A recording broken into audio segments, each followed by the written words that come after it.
All right, we are live, coming in from Green Greg's live stream. He's doing a live stream right now. So a lot of the people that usually we see here are over there at the moment.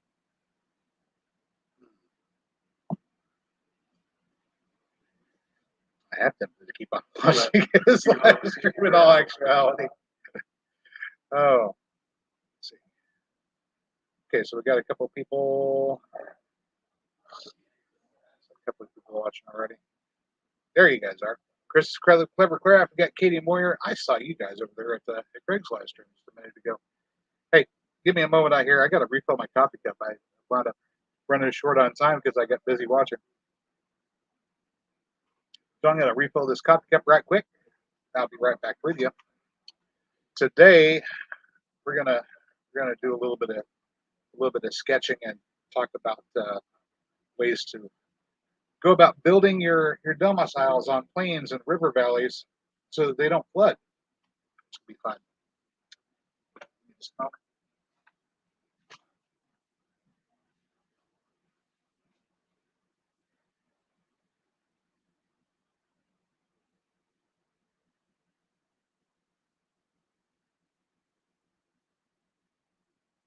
Alrighty. So I've got a lot of fans running in the background. Hopefully it's not too loud. Hopefully it's not too loud. You don't have to leave the other chat, Chris. It's a good one.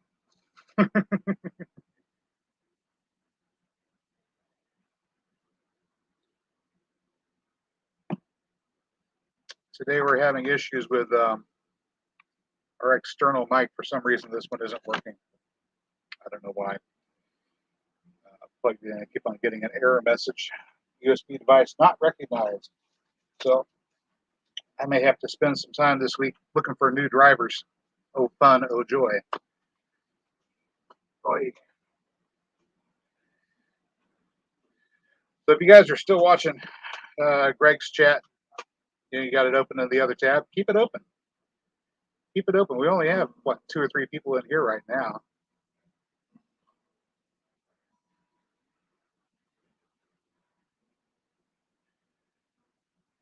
I was doing a little bit of playing around with a song earlier this week that really isn't ready to perform yet.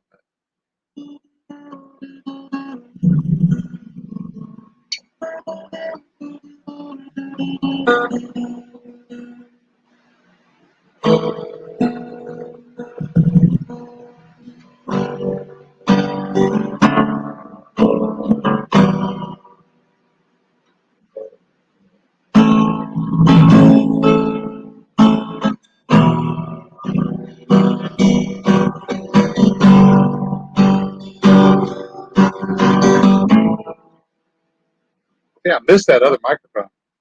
Sound is so much better on it. So hopefully I'll have that fixed by the end of the week. All right. So for the people watching on replay, hi, I'm Jason with Green Country AgriForce. Today is Wednesday, August the 4th, 7:30 p.m., which means it's time for another live stream. And today our topic is a follow-up to last week's. We were talking about last week. We're talking about the coming real estate investment opportunity, where numerous pieces of infrastructure, particularly dams, levees, and etc., around the United States in particular, around the world in general, are very, very old, and a lot of them are close to fail point. Some of them are past fail point. Some of them failed this year. Some will be failing later on this year or next year. And all of this amounts to a lot of land that will eventually become available for investment. And it's a good opportunity to stop and think about what you might do differently if you had the opportunity to rebuild some of these areas. Obviously, massive fail points, big dams, big levees, these don't really work that well, as we've found out. But now that we have them, the question is, how do we back down away from them and allow our rivers to flow a little bit more naturally and still be able to harness the flow of those rivers and use them to do work, use them to irrigate crops, and so on and so forth. Hello, Mary. Hello, Chris Clap. Let me read what Chris just wrote here. It really bothers me when people just think about countries going to war instead of thinking about things from a globalism perspective. a lot of people, yeah, a lot of countries out there are so tied in to each other's business that it wouldn't be in their best interest to go to war. This is not necessarily a bad thing. We think about, okay, well, the Chinese companies are moving into northeastern Oklahoma or into Oklahoma and buying up farmland, and they're doing that because there's laws on the books that allow growing and selling of marijuana here in Oklahoma now. It'll probably become more liberal as time goes on, and it's a good investment opportunity for them. That also means that there's a good chance that Chinese missiles aren't going to be hitting Oklahoma anytime soon. I kind of like that. I enjoy the idea that perhaps they may feel that their purchases around in this area are an investment for them and not something that they want to destroy out of hand. But there are other ways that we can mess ourselves up too.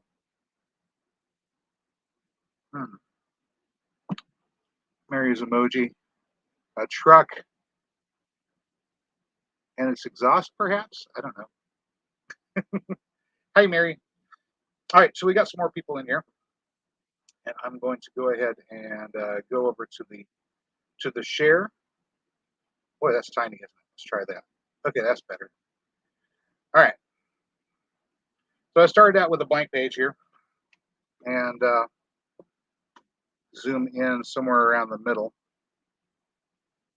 so I can see the grid lines. There we go. All right, there, see the middle. Jump back over here and go back to screen really quick. Gypsy and Vanilla Grill. Hi, Jeff. Is it both of you, or is it one of you, both of you? Am I burying my house? No, but okay. So since I've been thinking about geo-sheltered housing and how really well having several feet of earth over your dwelling would be for insulation purposes. The idea of being able to live in one has been bouncing around in my head. Obviously, I'm in the middle of a river bottom. You're both here, cool. All right, so I'm in the middle of a river bottom. So building a hobbit hole type house on the bottom of a river is just something that you don't usually see done. A little bit of flooding, and your living room's underwater. It doesn't mean that it's impossible. It just means that you got to do a little bit of thinking outside of the box. So if you were starting from scratch with an undeveloped property, or perhaps a property that's recently been severely damaged by weather, flooding, for example, dam breakage, so on and so forth, keeping with the theme of last week, how would you go about doing it? And also, how would you go about building a geo-sheltered house on a plains area? Take, for example, the early pioneers coming out to the Great Plains started out by building sod houses, and usually you would pick a place that was already up on a hill to build your sod house. Well, that thick layer of sod provided you with a lot of insulation, but you don't have hills everywhere. So how would you go about doing it? Well, I thought about it, and then I thought about the mounds in Illinois and how they could have built those mounds up around the surrounding plain. We're talking about, of course, Monk's Mound and the other structures that particular civilization built thousands of years ago, perhaps, or at least 1,000 years ago. If you were to build up that hill, then you could build your houses on top of the hill, and whenever the floods occurred, the floodwaters would rise, but they would never flood your house. Well, in the modern times, we do things a little bit differently. In the modern times, we build levees along the sides of our rivers so that we can use all of the land for building tract houses, one-story, small, wooden structures. The levees fail, all the houses flood, and the news story is, oh, terrible flooding in the Midwest, or wherever it happens to be at that moment. There's got to be a better way. And the better way, of course, is a more decentralized approach, because once again, big levees, big dams, singular fail points, hard to maintain, expensive to maintain, and they will eventually fail. We already know they will eventually fail. It's just a period of time that we wait to see when that event is going to occur, and then we have to deal with the aftermath. However, an artificially built hill that is above the point where flooding would occur keeps your house nice and dry, even whenever flooding happens. Katie says, live about an hour from Cahokia. Yeah. And the tall mounds there are very near the Mississippi floodplain. Exactly. The people that built those mounds had to have been experiencing flooding on a regular basis. And to their mind, doing a little bit of geoengineering was just the ticket. That was the way you solve the problem. You build these mounds up above the point where the floodwaters are, and then you can build your house on the top of them. You don't have to build a regular house on the top of it. You're already building an artificial hill. Why not build a hill house, a geo-sheltered house? And we'll go ahead and start tracing this out, see what it might look like. A couple things to keep in mind. If I was going to be doing it in my location, of course, that's what I'm thinking is if I were to do it in my location, what would I do? We're a few miles downstream from the Keystone Dam. Keystone Dam is 121 feet high above the stream bed. The portion of the river valley here from ridge to ridge is about 2.5 miles. The river itself, the channel is about 1/4 of a mile wide, but the deep part of the channel, really in actuality, is only about 40 or 50 foot wide.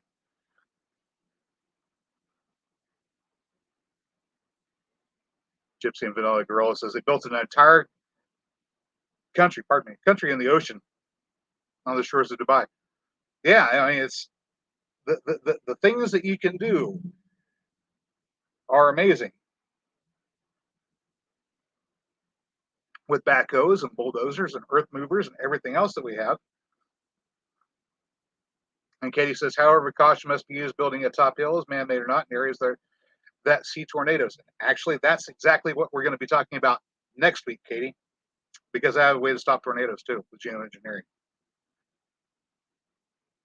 I know, right? But this week we'll deal with flooding because we have to deal with the initial structure, and then next week we'll talk about how the other geoengineering projects that we can employ to make better use of our river valleys can also stop tornadoes from affecting those areas.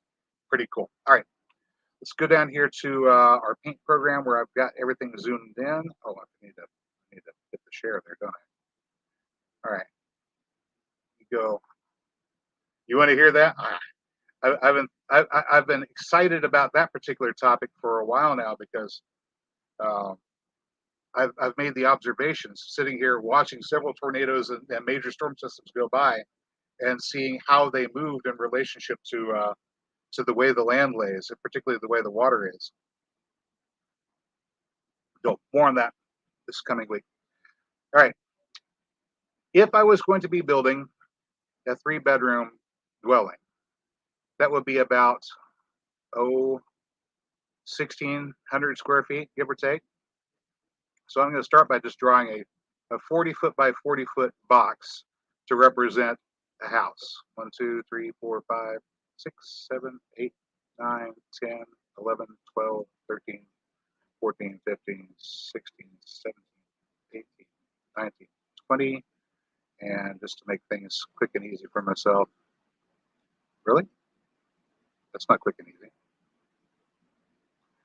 I'll cut and paste. Now I've got there we go. Back out just a little bit. Now I've got a 40 foot line. If each pixel is 1 foot, then that line is 40 foot long. Okay.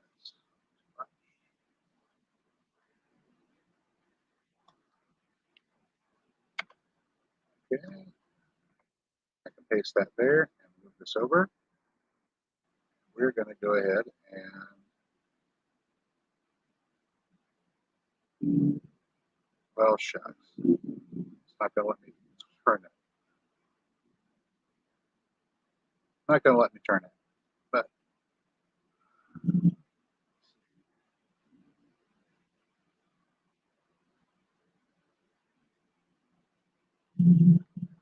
well, shoot. That'll work. That. 4-in-1 way to skin a cat, I guess.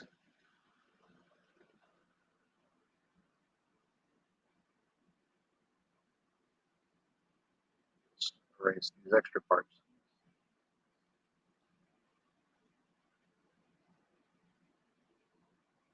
Oops. Yeah. How's everybody doing out there while I start drawing a box? All right. I could go into detail and look at individual rooms, dining room, living room, bathroom, wastewater, other stuff. But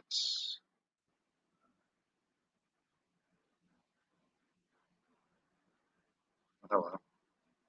Come on now. Let's work with me here.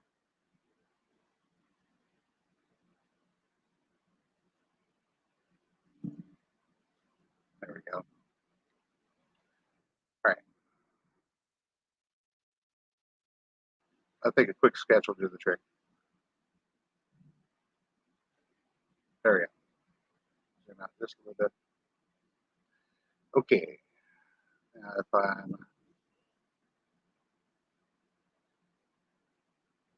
fortunate, I can copy these parts here. Just drop them.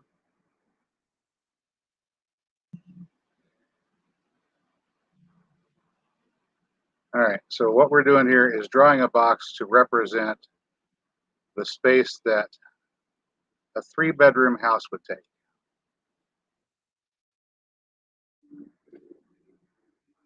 What you or I actually do wind up building in one of these situations, well, that's a different story. This is just for representation purposes. Okay, there we go. Somewhere here in the middle of the screen, we've got a 40-foot by 40-foot box. Okay. Back over here. Let's see what's going on.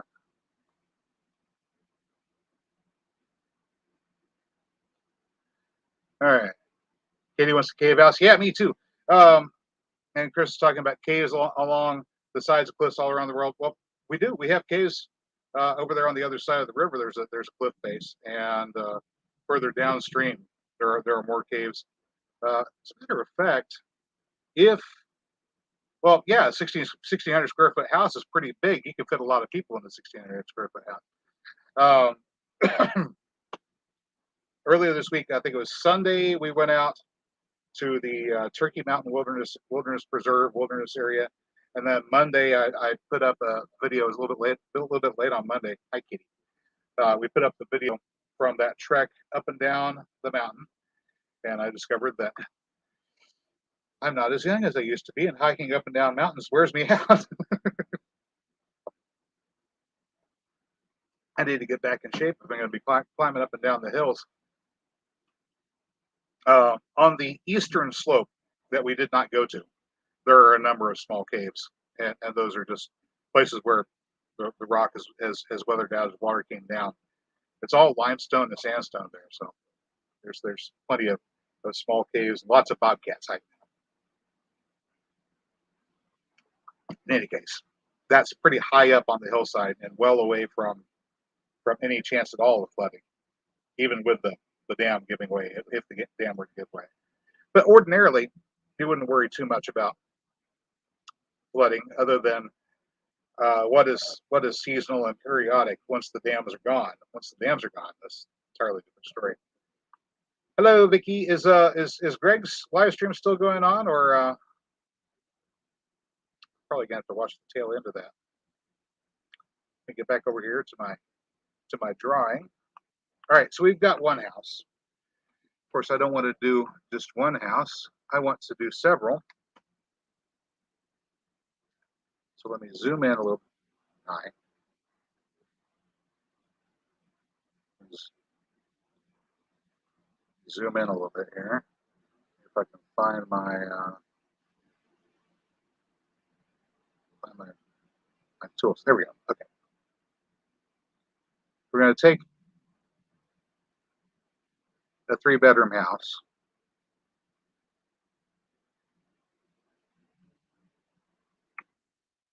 All right. Assuming we're building this with concrete walls 1 foot thick and putting about 3 foot of earth in between the outer walls and the rest of the house. And we just copied that.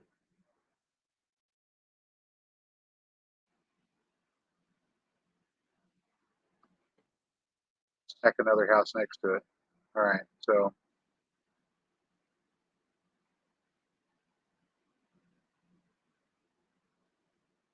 okay, 1 foot for a concrete wall, 1 foot for a concrete wall on the other house, and then 1, 2, 3 feet of dirt in between the two houses. Now you've got neighbors. Paste another one over here.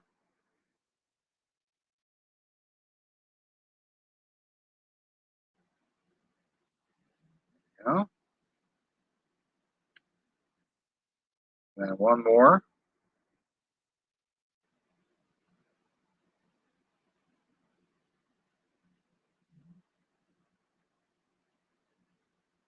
Okay, so you have 4 on a line.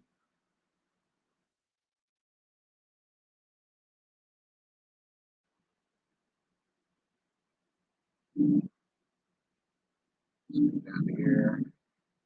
What was the space in between these? 5 feet.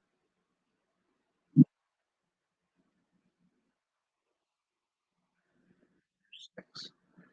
But we're not talking about building just one house here. We would be building multiple houses. A small community, basically.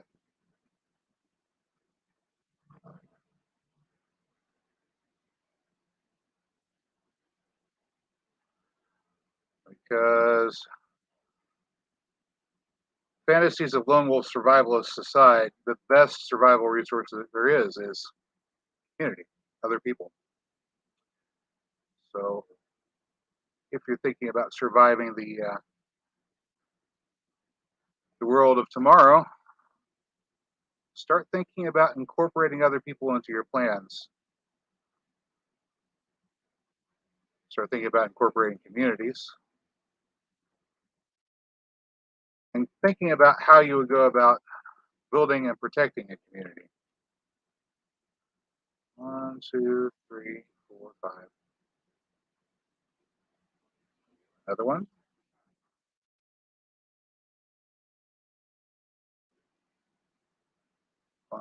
Obviously, we can't all live in natural caves. There's too many of us. There's not enough caves.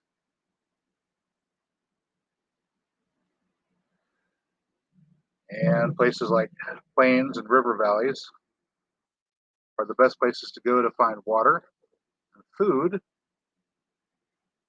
So obviously, we are going to want to be there. We just don't want to get flooded. All right. So in this purely hypothetical layout, we're starting with this footprint here. This area would be south if we're in the northern hemisphere, or we could flip it around and make this north if you're in the southern hemisphere. The northern side of your little village complex, you can leave for things like parking, etc. The center areas here, communal buildings, boilers. You can build a boiler that will turn turbines to generate electricity for you if you want to. You can always power those boilers with hardwood. Of course, you'd have places to store your food, water, etc. So large storehouses, parking for vehicles if you were going to be building this during a time whenever we were still getting around with cars. It's not completely without reason. All right. Total of buildings, we got 1, 2, 3, 4, 5, 6, 7, 8, 9, 10. 10 equivalent to 3-bedroom houses, enough to house up to 60 people fairly comfortably.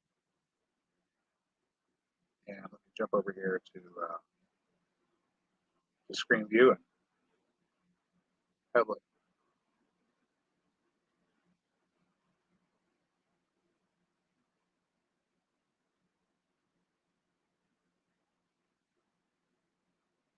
Let me see here.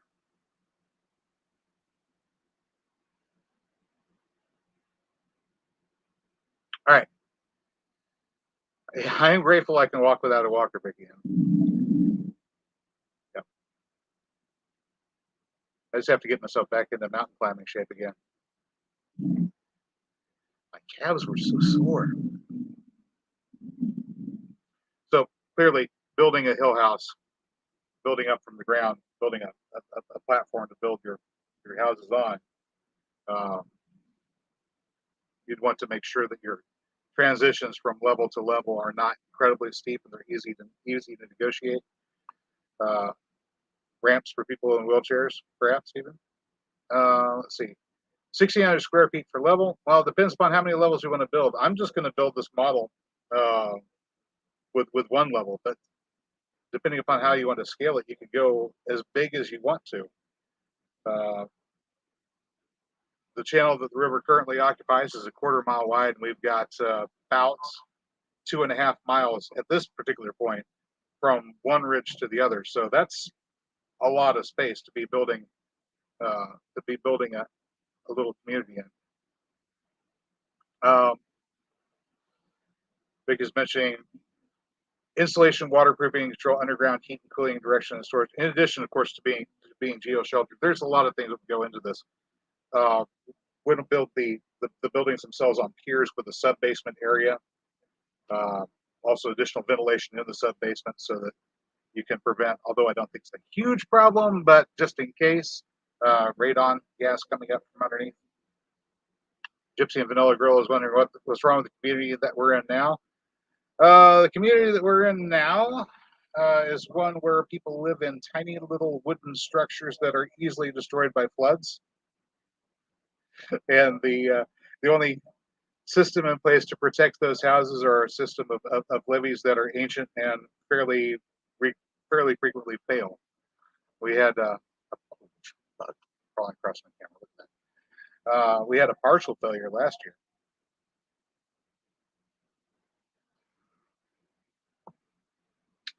Vicky is saying better build on hillside and save flatland for cultivation. Oddly enough, there's a way that we can build the hill house so that it includes the cultivation along with the domiciles, which is fun. Of course, if you want to be 2 miles over there and walk a couple of miles to get down to where you're cultivating, you can. That's a little bit of a commute. Vicky says there's a 7-story hotel in Eureka Springs, Arkansas. Every floor, a ground floor built into the hillside. That's beautiful. I love construction that's done that way. So, anyway, going out to our basic footprint here. This is an aerial view. And at this point, we've got 40 foot, 40 foot, 40 foot, 40 foot. It's 160 foot with an extra 5, 10, 15, 175 foot. We're going to put another 6 on either side. So 180 foot or so across. That's fairly close to an acre right there for dwelling. Zoom in, and I want to go and put the next course a little bit further out. 1, 2, 3. Okay, that's the outer edge of the building. At least 3 feet of dirt, and if we're going to be mounting it up, they'll probably start from over here and work its way up and over. But minimum of 3, 4, 5, 6, 7, 8, 9, 10, 11, 12, 13, 14, 15, 16, 17, 18, 19, 20, 21, 22, 23, 24, 25, 26, 27, 28, 29, 30. I think 30 feet out is good. We're just going to go ahead and draw a line from here. 1, 2, 3, 4, 5, 6, 7, 8, 9, 10, 11, 12, 13, 14,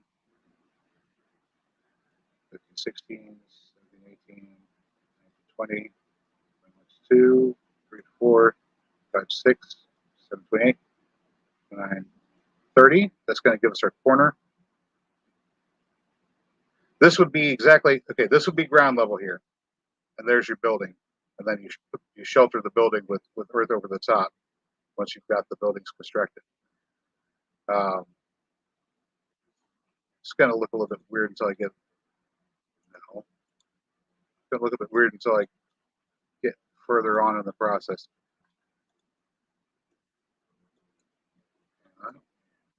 Really? The tools don't want to cooperate with me. There we go. Okay. So if I line this up down here,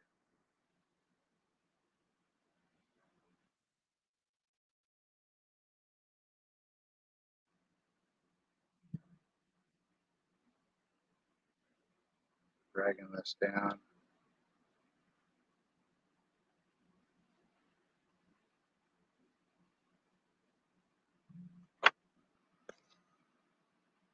There we go. All right, now I can finish my line.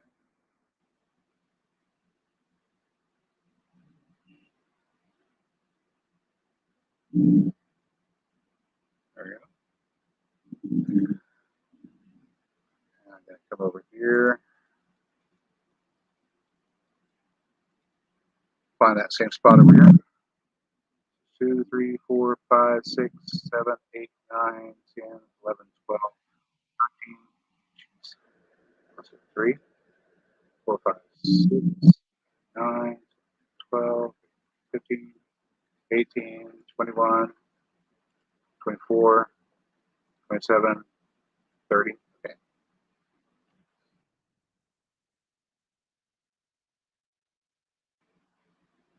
Yeah. Another one.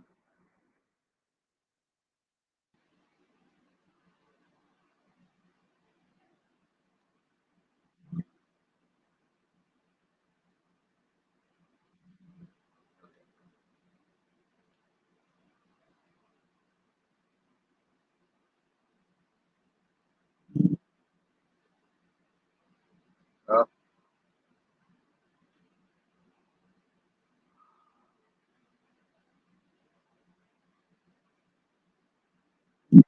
okay. Zoom out just a little bit.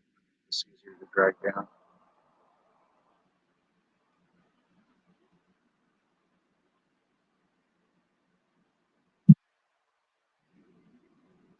Yeah. And we're going to finish this line.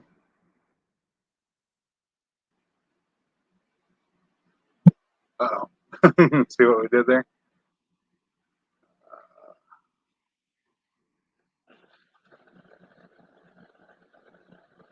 A little bit off.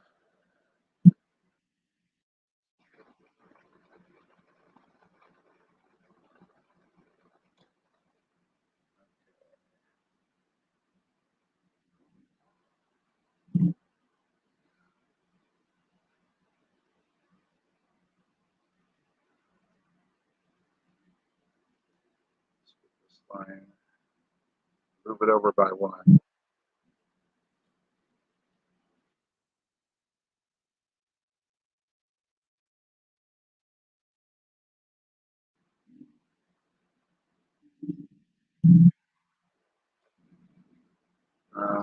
Where are you?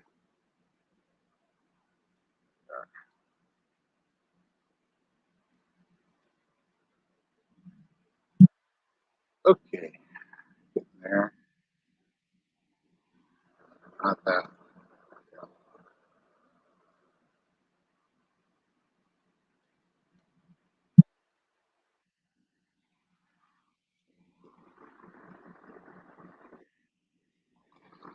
There we go.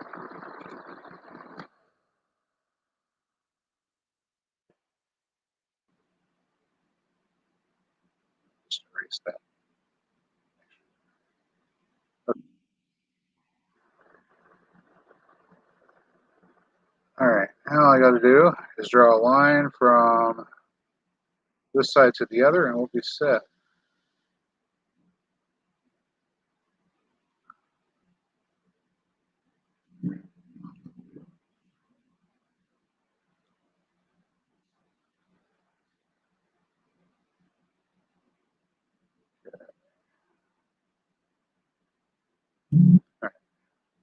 once again, aerial view.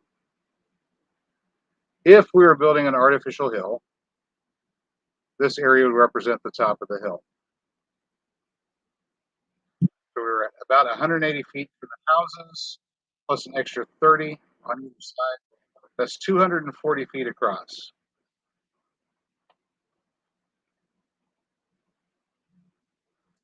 I think that top area would be about 4 acres total.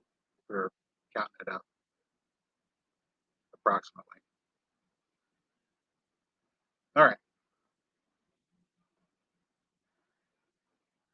Let me see what people are talking about. Rusty Pepper's here. Hi, Rusty Pepper. Mary's on the phone.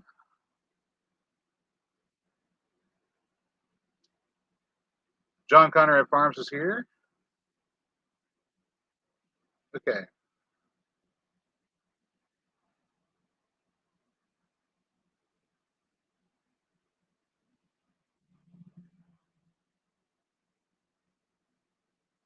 Chris is saying, so how will a building on the hillside not be affected by the flooding? Are we high up on the hillside in these theoretical houses? Yeah. You would want to build these, the artificial hill that you'd be building if you're building in a plains area, so you can be fairly close to where your water and your food is. You want to build the artificial hill higher than the expected lifetime flooding. So building up to a point where the flood would never come up to the level of your house. And then by building these as terraces stepped upwards, you have the cultivation area heading downwards from your house. You could build these as small houses, and without the dam, without the risk of a dam breaking, this particular area, a 30-foot elevation would be beyond any point of any normal amount of flooding.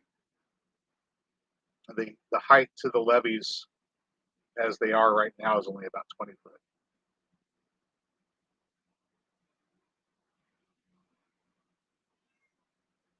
Vic is saying building on the hillside will not be at the bottom of the accumulation of properly cultivated bird. Yeah, since you have it up on the hillside and the water wants to find its level, any water that you get up here will come down. Any water that would rise, as long as your elevation that you're building to is above the point where the water is going to rise, the water will always be flowing beside your house, not through your house, which is, of course, the problem that we have with building in floodplains here. And people love to build on floodplains.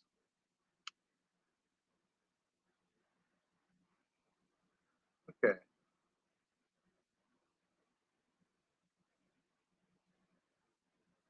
Let's see here.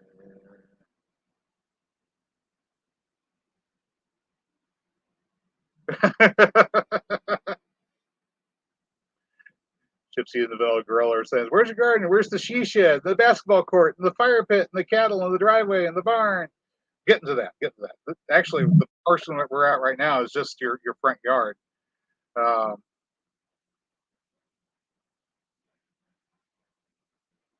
Chris Clapper says, miss having Bible study at my karate. That's kind of cool. One of my friends is a member of ABKA, and they do Bible study in karate. Of course, you got to have an orchard and a pool. I don't know about the trampoline park, buddy.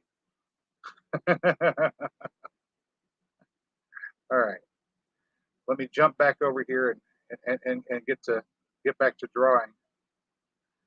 All right, so this space that we've just made represents the very top of your hill. We've got your houses built here. You could build them like the people built at Monk's Mound in Cahokia. Remember, that was a 13-acre mound. Right now, we're only got 4 acres of the entire complex described.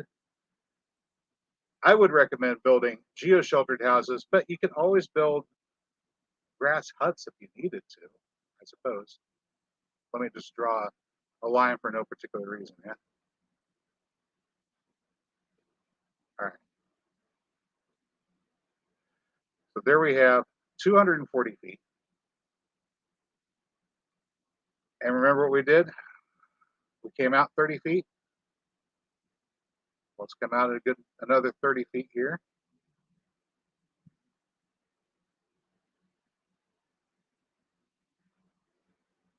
One, two.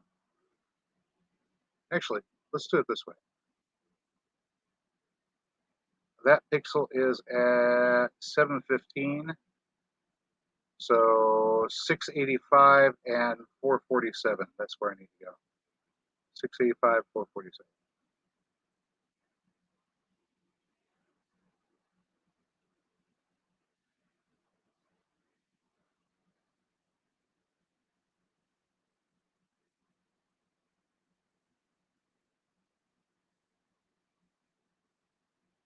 Okay, that's 30 feet out. If I put my other marker at it's 30 less from 447, 417.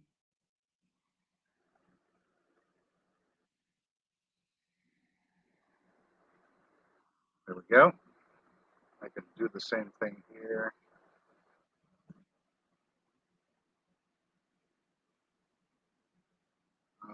This line was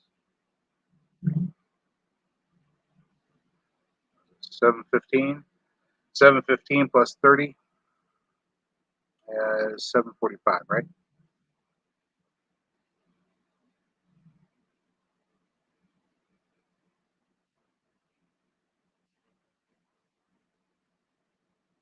There's 685.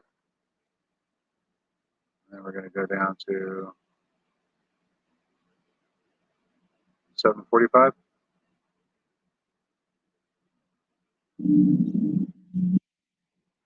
Wait. Oh, okay.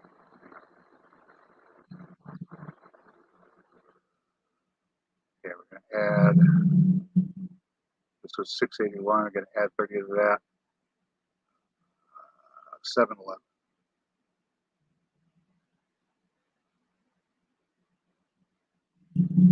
There we go. Now I can just draw a line from here. Oh, draw a line from here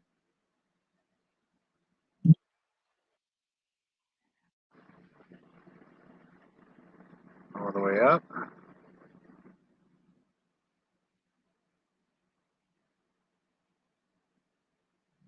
to there.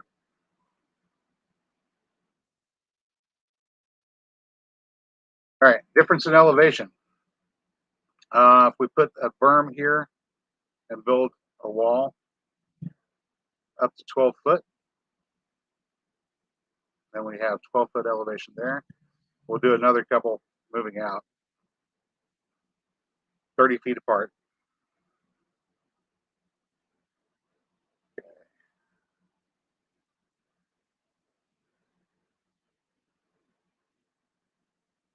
My point.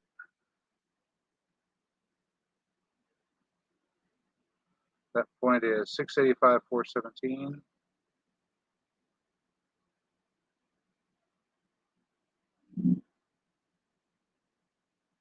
All right, so 417 is this axis here.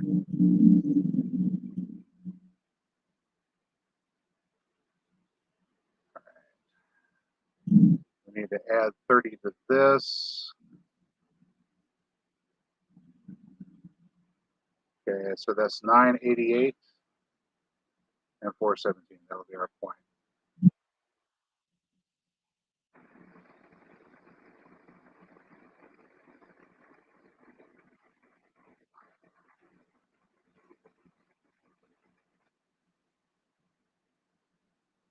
All right, that's one point.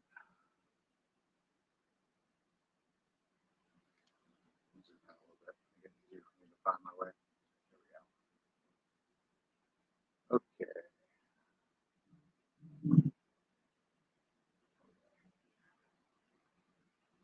This point is 685, 711. 711 is the horizontal. All right.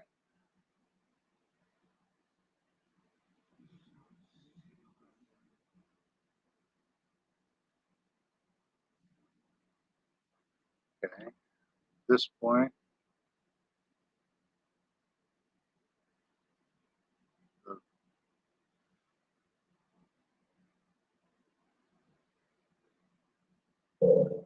April was at 558, so we need to go to 588, 711.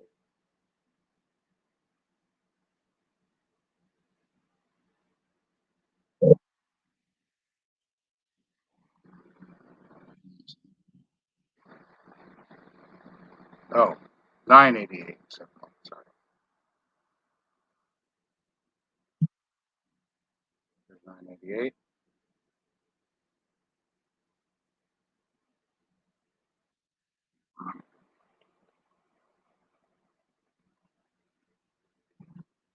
Okay, 988.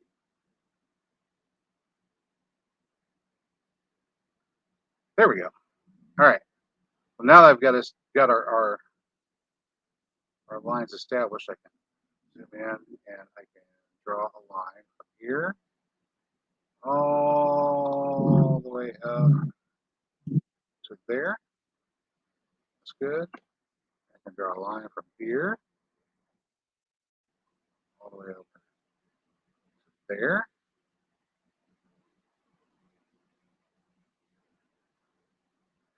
Could you imagine somebody doing this a couple thousand years ago without mathematics, without writing, without tools, and then lining it up just right and building a mound complex, 13 acres in size?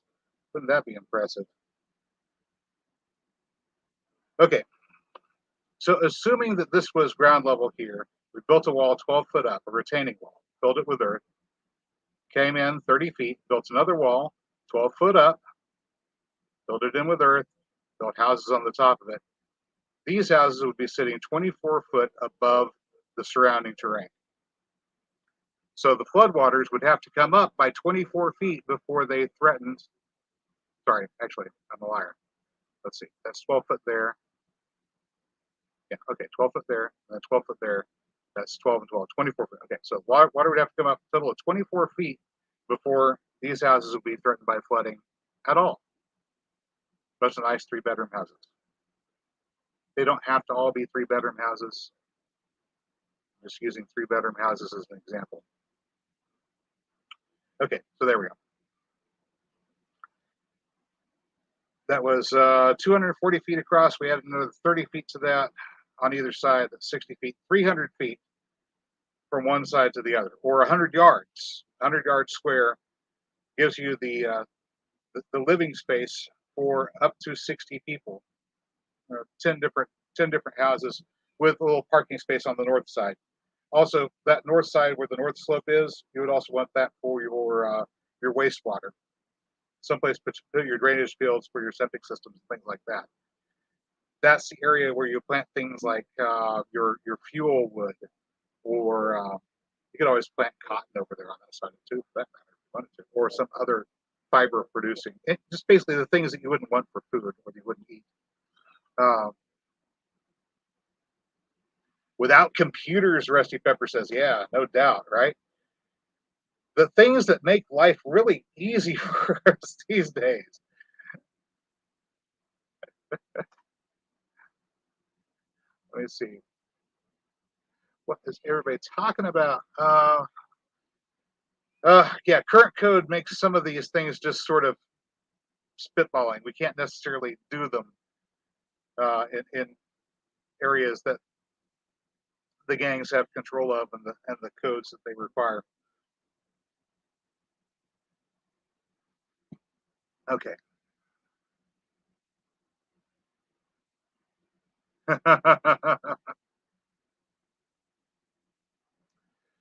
So Gypsy and Vanilla Girl say by code they're supposed to have done that when they built above flood level, or they say it's a flood zone. Now they have to renovate the land, raise an area above flood areas. Yeah, it's a lot of work. It's so much easier just to go slap down some boards and tack some shingles over the top of it, call it a house, charge somebody a couple $100,000 for it, and then laugh whenever it floods 2 years from now. Big is saying why housing developments are built in Arroyos and Phoenix. I don't know. Phoenix.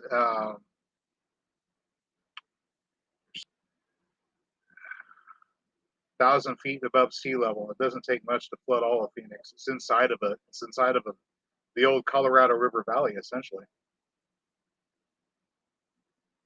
But it's scenic and pretty and fun to look at, I suppose.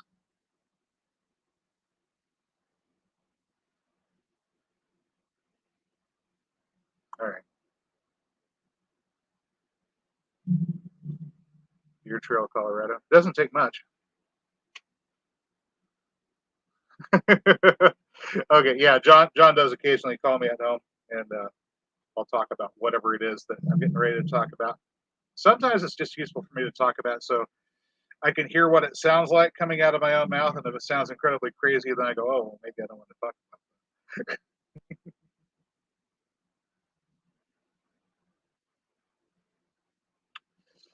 Yeah. So the methods of flood control that we currently use are not adequate. They do create other areas of flooding. Whenever you built levees around a river here, it prevented the water from going back up the streams and spreading out. So all of that water is still coming down full force as it moves downslope to the next habited area. Well, this is the reason why sometimes a community downstream from an area that installs flood control will wind up ultimately suing the municipality upstream. It's because their flood control caused damage downstream. By building elevated areas and building on the elevated area, you completely eliminate the diversion of water, and the river levels remain the way they are. You just don't have your house flooded. It's more work up front, yeah, but it doesn't hurt people downstream, and you don't have to worry about a levee failing and flooding your house. As long as you built to a level that is above whatever will ever flood, you're not going to have to worry about a flood, period. All right.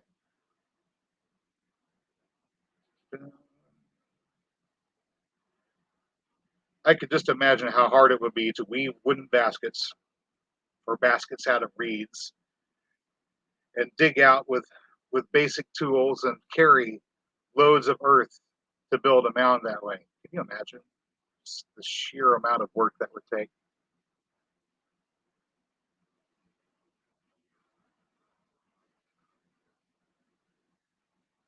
Rosy Pepsi, they'll just keep floating on by. Hello, Joe. Here's Joe Serrano. So, Joe, today we're examining some of the reasons why some ancient civilizations decided to start building artificial hills. Modern archaeologists think that's for some sort of religious purpose, but that's not necessarily the case. Um, the Egyptians did it using slaves. A lot of people did use a lot of slave labor in ancient times. Unfortunately, they still use slave labor around the world for various purposes. All right, so here's our. Let me go to share again. So, Joe, here's what we're looking at. This is the basic sketch of what is now a 300 by 300 area. Um, Let me get my calculator real quick and figure out how many square feet that is. 300 times 300, 90,000 square feet. You divide that by what's an acre? 4,000, 43, 650, somewhere around there. Oh, okay. So we're only at about 2 acres at the moment. There.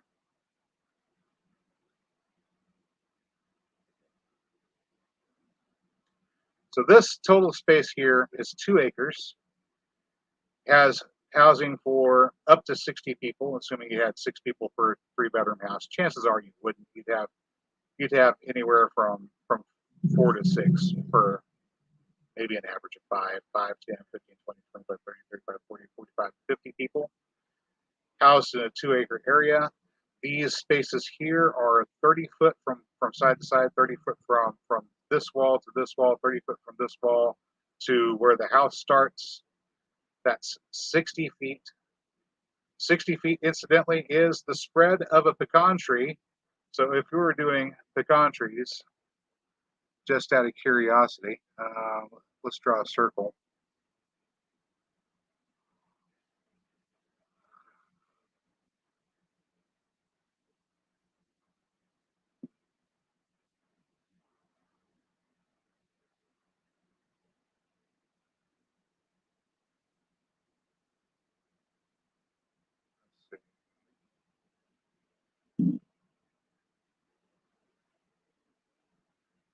Oh, that's fairly close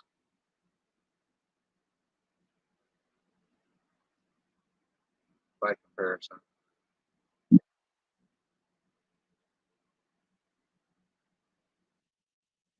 Well, shoot, that didn't work out. I wanted to draw the circle and then grab it and move it. If I can figure out where my tabs are.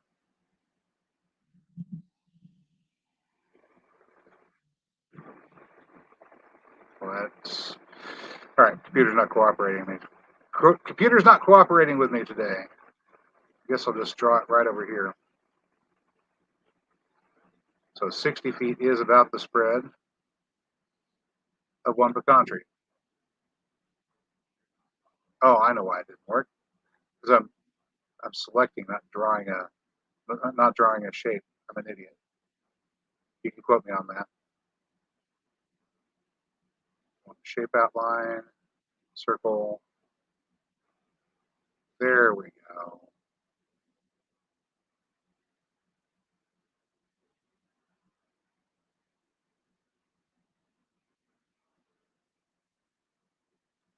All right. So approximately that size.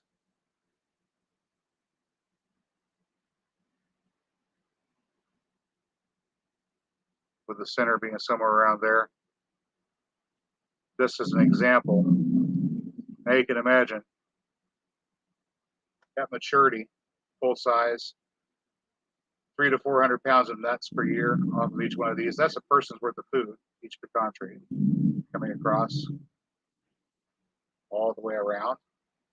And then you could have more down here on the plane if you want to. This example just shows an area that's elevated by up to 24 foot. If these walls were 12 foot high, if each wall was 12 foot high, you would have 24-foot elevation above the plane or above the river bottom.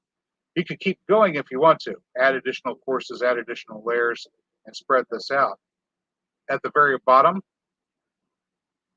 you can put in your channels where you want the water to flow. And we'll cover a little bit of that next week. Some things we can do getting water supplied around these areas. Part of the excavation process in building the mound would necessarily leave a place for water to flow. In other words, creating a deliberate channel. Go back over here. On the shared view. Here's mine. Creating a deliberate channel for the water to flow. Instead of having the water spread out, we create channels for the water to flow and direct it instead of having them meander the way they do now. Let's see.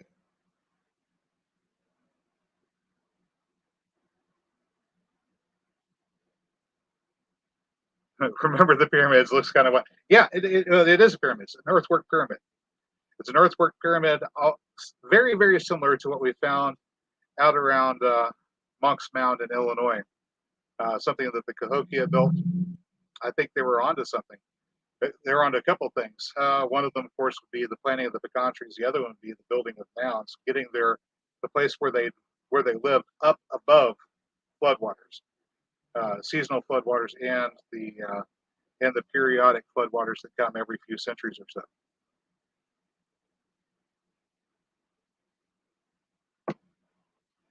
So we can take some advice from the indigenous people that lived in these areas if you're out here in the Great Plains and do some things that worked for them.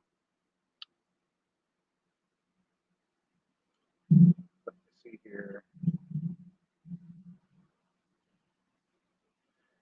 The views would be very, very nice. Yeah. Not only from the plane looking up at these mounds covered with trees, and those trees providing your food, also shade. So while you're out there working, gathering your food during the hot part of the day, you're actually in the shade, water down below you with air flowing across it, so you would constantly have nice, cool breezes during the summer months as you're working in the shade of your giant pecan trees, which also help to hold the earth in place as well. Not just pecans, of course, but your fruit trees, berry bushes, hazelnuts as well. The canals at the base of all of these hills being places where you can easily and readily harvest fish from as a resource. The slopes leading down to the canals providing you a space where you can raise waterfowl like ducks with their houses, where they lay their eggs, giving you a constant supply of duck eggs, among other things. So you have duck eggs, fish, berries, fruit, nuts, all of that within easy walking distance of where you live without having to worry about being flooded. These houses being geo-sheltered on the top of these hills, requiring very little in the way of fuel to keep them warmed or cooled, meaning your civilization can effectively function without electricity if you had to make do without it, just in case grid down scenario is something you're worried about. Jeff, just live on the top of the pecan tree.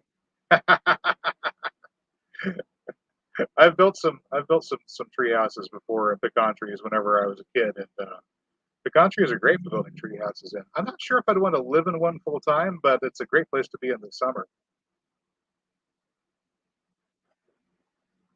Like the Keebler cookie people. Vicky says in northern Italy they use chestnut.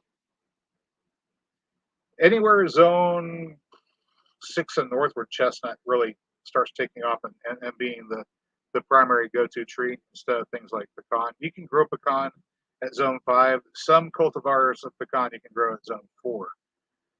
But chestnut will grow in zone 5 and zone 4 as well.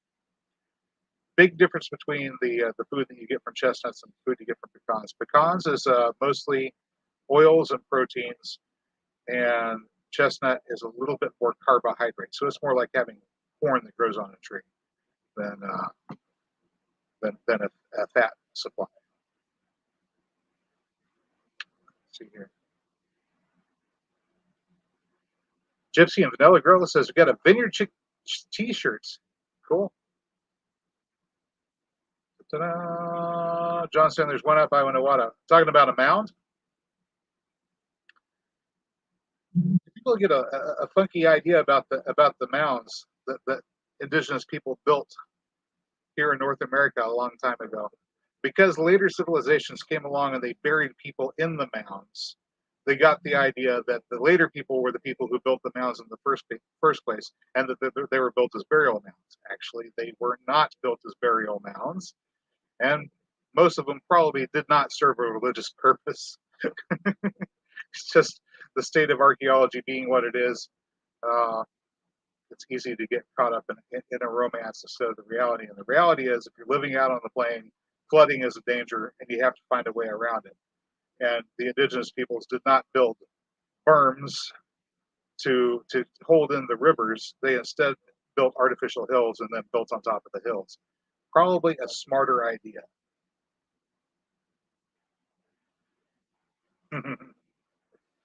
Cressy Pepper says, a house where even the squirrels love to nest. Well, squirrels are good eating. Anyways, that's the example. I guess I could go and go back to my illustration. Come off over here to the side a little bit.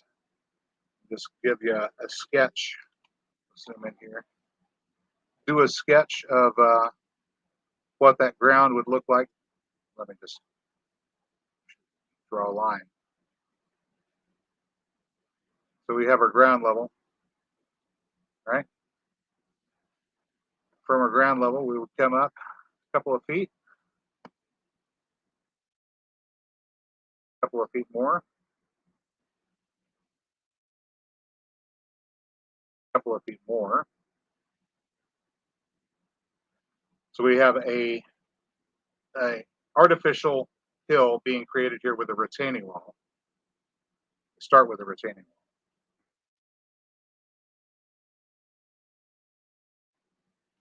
Around my property, I'm building a retaining wall that's only about 20 inches at the moment, somewhere between 16 and 20 inches. Eventually, it will be 24 inches or 2 foot taller than the surrounding territory, which will help keep my yard from flooding, but and also keeps my yard from washing away.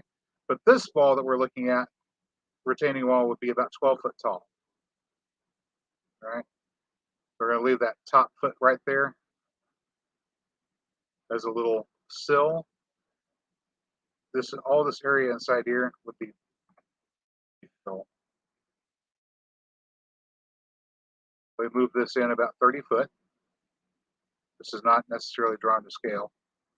And then we begin the process again, building another set of retaining walls up.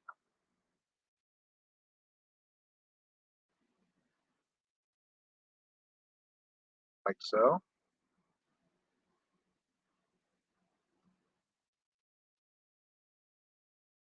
And then backfilling.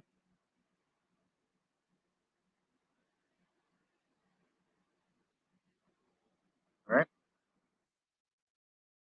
That gives us, this is the side view, guys. Side view. There's ordinary river bottom level, up 12 feet, up 24 feet. And now you can build your houses on top of that.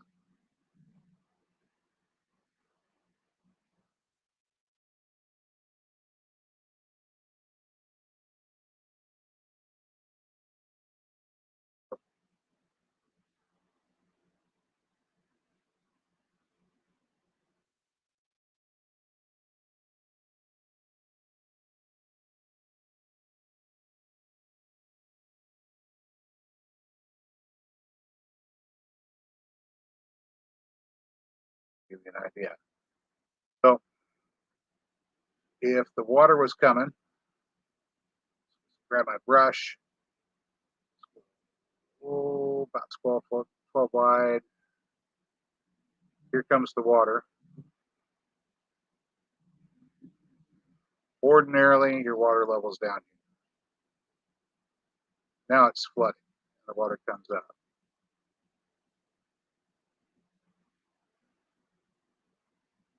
Double the normal flow.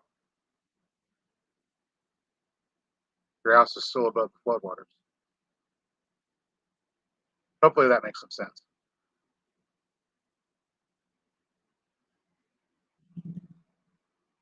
All right.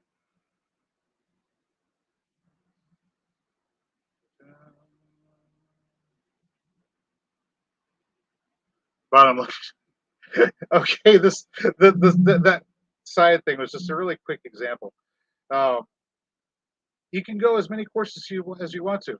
If you need to get 30, 40, 50 feet up above the level to make sure that you won't get flooded, go 30, 40, 50 feet up, and then just keep on building more courses out, more courses out, more courses out. The higher up that you need to go, probably the larger you want to make the overall footprint, and the more people would live at the top of that area. But at each step, as you go up, you put in your plantings, you put in your trees, you put in your vineyards, you put in your row crops if you're going to be growing row crops. And this gives you your food and your fuel right next to your place of dwelling, which is well sheltered, doesn't require a lot of fuel to keep warm. People are always within walking distance of their food supply. That's a nice comforting thing to have, is food within easy walking distance, especially food that is going to come back year after year after year with just a minimal amount of tending, which you get from using horticulture instead of agriculture. But that's how we used to do it here in North America, by golly. Ages and ages ago, when we still did things that made sense. John's saying, okay, he was talking about the mound up there at Nowata that was built by the Osage. Says they built it for prayers. That's interesting. Osage is an indigenous tribe that lived in northeastern Oklahoma. Still do live in northeastern Oklahoma. Prior to the formation of the United States and the western expansion of the Europeans, the Osage controlled an area from about Oklahoma City on east into Missouri and up north into Kansas. All of this area that we currently call Green Country was all Osage territory. This is all Osage land, traditionally. They had several different bands. As a Western Missouri people, they're counted as being Sioux, but they are not Lakota. So they're semi-plains Indians. Right here at the at the edge of the Ozark Mountains. So you would have some woodland characteristics and some plains Indian characteristics embodied in the lifestyle of the Osage people. Uh, really, really nice folks, incidentally. And I'm growing their corn, and hopefully we'll be growing some more traditional native crops that they would have grown back in the day, since they work really well here in this region of the world. Even with climate changes that occur, they still grow really well.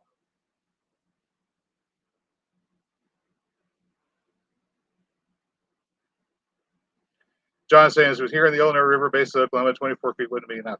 True. Yeah. I think I need about probably at least 30, probably 40 in reality. Without the dam, 30 to 40 feet should be sufficient. With the dam, really depends on how far away from you are or whatever it goes. At this particular point where we are along the river valley, we've got about 2.5 miles wide, and there are 17 uh, tributaries coming down to the river. And the shape of the tributaries and the way they feed into the river is something we'll be covering next week, because that's uh, working along the lines of the way nature does it. Uh, we'll go into how to go about reshaping rivers, creeks, or other streams, whatever you have the access to and can work with, to make them more functional and more productive. Uh, without the dam, yeah, probably about 30 feet would be sufficient here. Somebody decided to vent the grocery stores. Gypsy and Vanilla Girl says, "Well, I'm glad I was here before it all started. I can't wait to see the new world."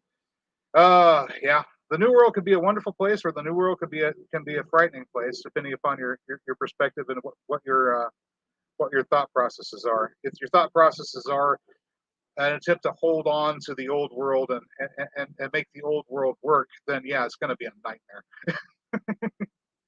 If your thought processes are on the lines of, okay, well, we've seen what didn't work, now we can move forward with a little bit more intelligence in the way we design and build with the land around us, we could be looking at a wonderful new age in human history. Um, it really depends.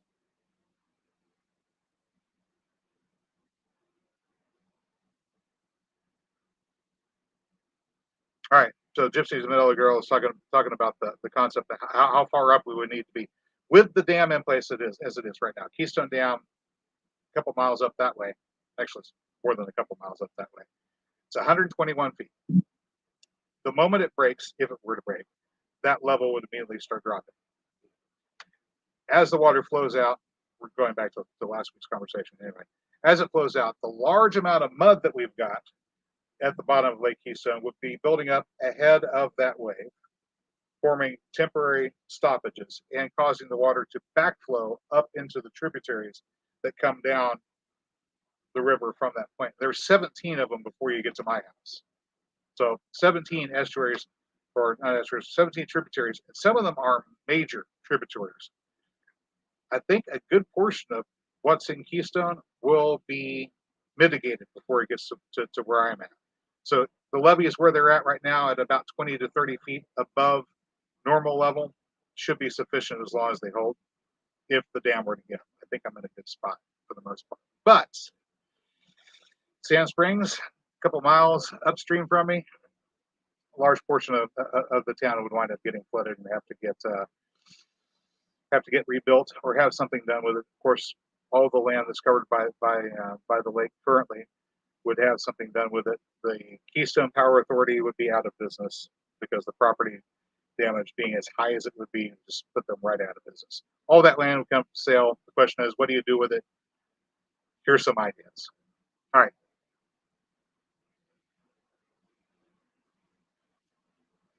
Well, folks, we're at about an hour and 15 in. I think I laid out the concept of what a hill house would be if you were going to be building it from scratch. Of course, examples in history we have just to look in the Monks Mountain area of Illinois and contemplate the real reasons why people would be building artificial hills on a floodplain. Hello, it's to build your houses on. and that's something that we can take advantage of and use ourselves. And yeah, so Jeff's saying the dams would be gone and rerouted appropriately. We wouldn't need them anymore. There's a better way to do hydroelectric power than to build one single fail point and just twiddle our thumbs and wait for it to collapse, which is what we're doing now. And we'll be covering that next week as we go into geoengineering part 2, when I actually get to cover a more intelligent means of handling hydroelectric power, irrigation for your crops, and yeah, preventing tornadoes. It can be done. So we'll get into that next week. As always, guys, it's been wonderful having you with me tonight. I hope you found the video informative or entertaining, maybe a little bit of both. And if you did, well, you know what to do. I will catch you next time.